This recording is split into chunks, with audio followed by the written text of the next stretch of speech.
Has anyone come across anybody, maybe in like middle school or high school, that was always known to be a troublemaker? And when I say troublemaker, this person was defined bad in school, and even outside of school. Personally, I know I can name a few people at the top of my head who I considered a troublemaker, and standoffish during high school. Today, I'll be delivering my speech on the relationship between juvenile delinquency and the family unit structures in the United States. So I was primarily interested in this topic because I am a criminology and sociology double major. I've previously done a research with one of the professors at WVU, Department of Sociology, in regards to this topic. I think it would be very beneficial for anyone who has a younger sibling or has a child in between the ages of 10 and 18 to be aware of what juvenile delinquency is, as it is becoming very prevalent in today's society. So in this speech, we'll discuss how the family structures can become a catalyst for adolescents to commit delinquency.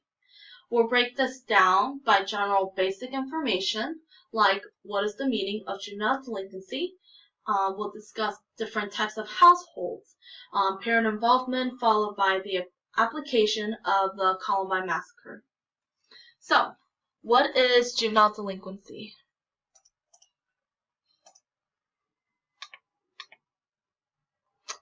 According to the National Center of Juvenile Justice, juvenile delinquents are minors usually between the ages of 10 and 18 who have committed some act that violates the law. These acts aren't called crimes as they would for adults. Rather, crimes committed by minors are called delinquent acts. Over the last several decades, family structures in the U.S. has drastically changed. High rates of divorce, increasing number in single-parent households, multiplication of step-families, and the high rate in cohabitation have come to portray the modern American family life. And most importantly, the transitions within the family structure can be conflicting to children's comfort and health, and it could definitely have some potential to contribute to juvenile delinquency. So let's start with the intact family households. This is the standard two-parent household. The father is designated to be the breadwinner, who holds a full-time employment job. And the mother's role is to be the warm, loving home caregiver. And according to a study performed by Dr. Schroeder and Moen, adolescents from this household have the lowest percentage to commit delinquent acts. So now, the next household is the single-parent household. As many are familiar, this is the household where children are headed by a single parent. This parent may be widowed, separated, divorced, or someone who has never been married. Some of the characteristics of the adolescents with these parents are more impulsive, they cannot regulate emotions, and they have the highest rate to encounter more delinquency and addiction problems.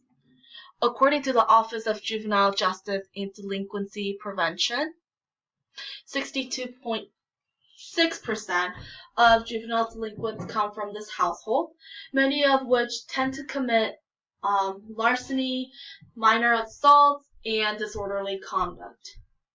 So now, of course, there are additional reasons and contributions as to why adolescents commit delinquent acts.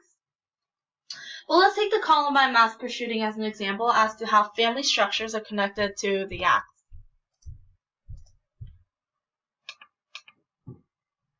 The Columbine High School Massacre definitely created controversy and discussion on the nature of high school cliques, bullying, gun control, and how the role of violent movies and games played with their minds. While many focus on the perpetrators, very few psychologists and sociologists looked into their family environment.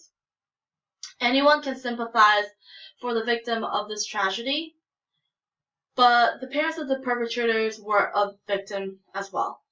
Sue Klebold, mother of Dylan Klebold, appeared on TED Talks to tell her story.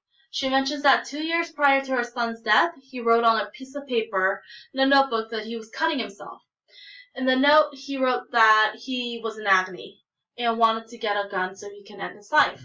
Months later, after his death, she had found the note, and at age 17, the peak of his teenage years, his mother was not attentive of his conditions, which could have been prevented, but ultimately led his suicidal thinking to murder. Evidently, we can say that from a parent's perspective, she had acknowledged his feelings instead of trying to talk him out of them.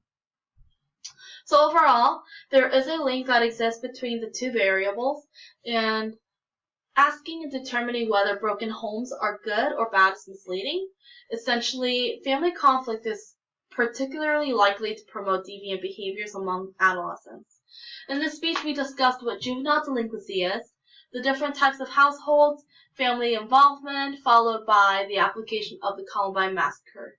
And as mentioned previously, there is an obvious link that exists between juvenile delinquency and the family structures found in the United States. Thank you.